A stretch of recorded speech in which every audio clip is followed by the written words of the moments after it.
Afternoon. I've had the opportunity to visit some of our health facilities and our staff in Tailevu North, in Ra, and also recently just returned. Was it yesterday or today? Yesterday from Koro.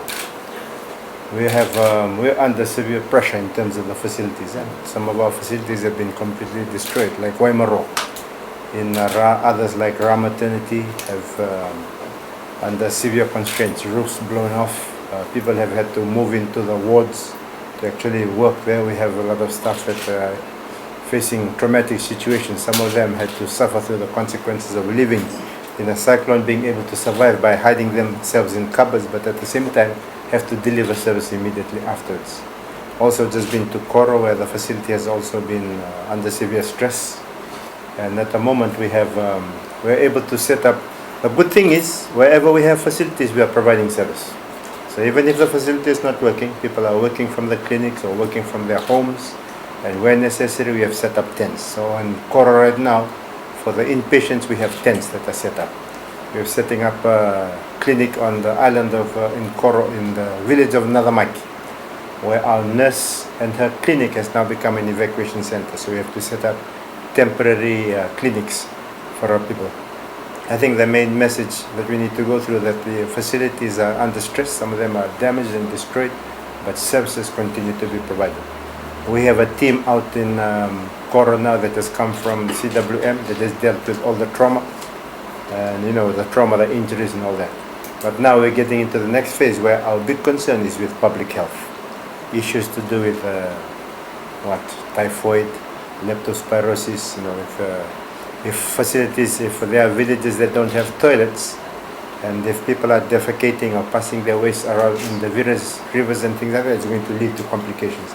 So that is our major focus right now, all across the Ministry of Health. Make sure that people have good water supply, good sanitation, that there are toilets built.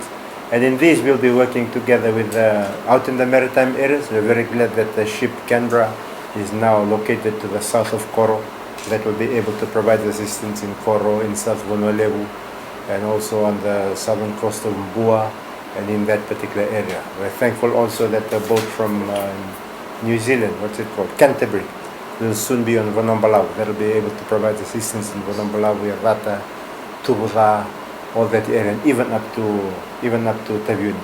So we've been working in partnership with all of these people. We'll be able to try to minimize the impact of communicable diseases.